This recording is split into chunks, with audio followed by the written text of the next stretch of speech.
Vancouver. 4 years have passed since one of the worst mining disasters in Canadian history, and no charges have been laid against the Imperial Metals Corp. A major concern for observers who say the government is sending the wrong message to industry.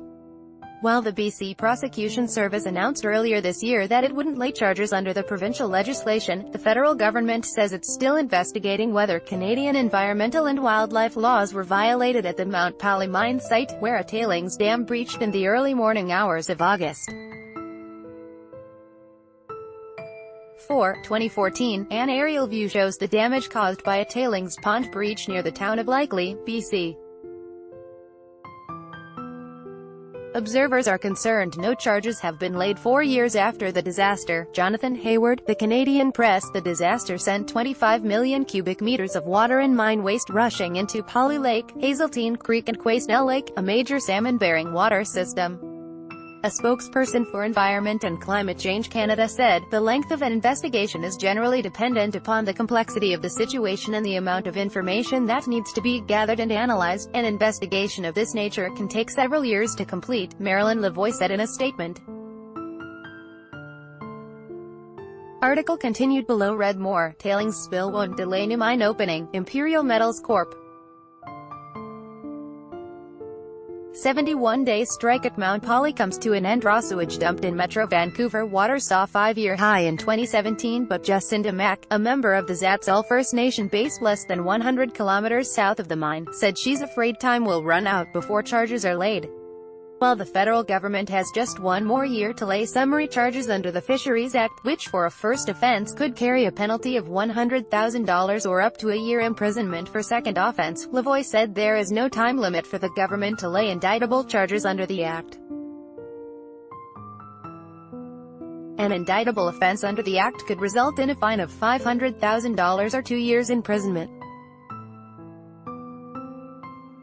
Article continued below. Still, both Mack and Hugo Lapointe, the Canada Program Coordinator for Mining Watch Canada, said its concerning charges haven't been laid. It sends the wrong message to the public but also to the entire industry, Lapointe said, adding that the law should be applied in a timely way to act as a deterrence. Everything's riding on this investigation, yet we've heard no updates from anybody, said Mack.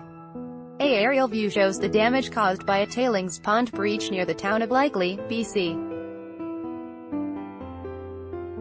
The pond, which stores toxic waste from the Mount Polley mine, had its dam break on Monday, spilling its contents into the Hazeltine Creek, causing a wide water use ban in the area. Jonathan Hayward, the Canadian Press filed, "The disaster brought to light many issues in the mining industry," she said. "Most of these mines are in very remote places, so people don't really think about them, so when the disaster happened it really brought to their attention that there's going on with mining and there's a lot that needs to be fixed. People really experienced it as a death in the community because of the magnitude of the disaster," she said.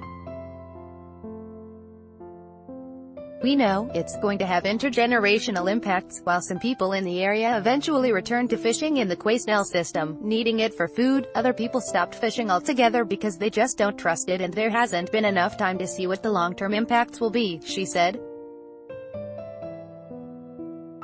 The Quesnel River is a tributary of the Fraser River and a major sockeye salmon producer, said Timber Whitehouse, the area chief of Fisheries and Oceans Canada's stock assessment program.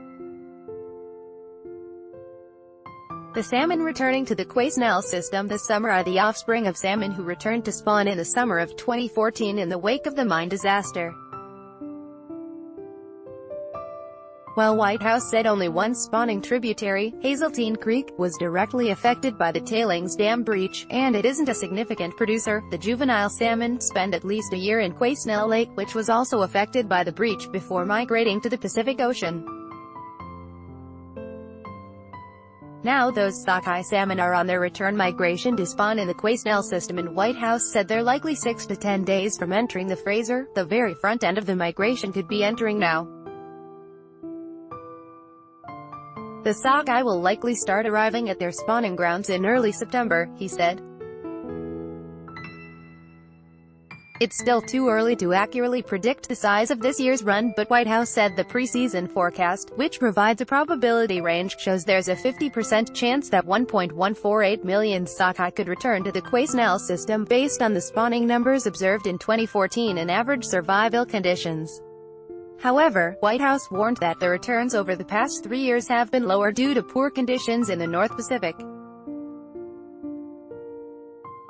While Interior Health said soon after disaster that the fish in lakes affected by the breach were safe to eat, Mack said she no longer eats salmon from that far up the Fraser River, concerned about pollution not just from the mine, but also other industrial uses along the river.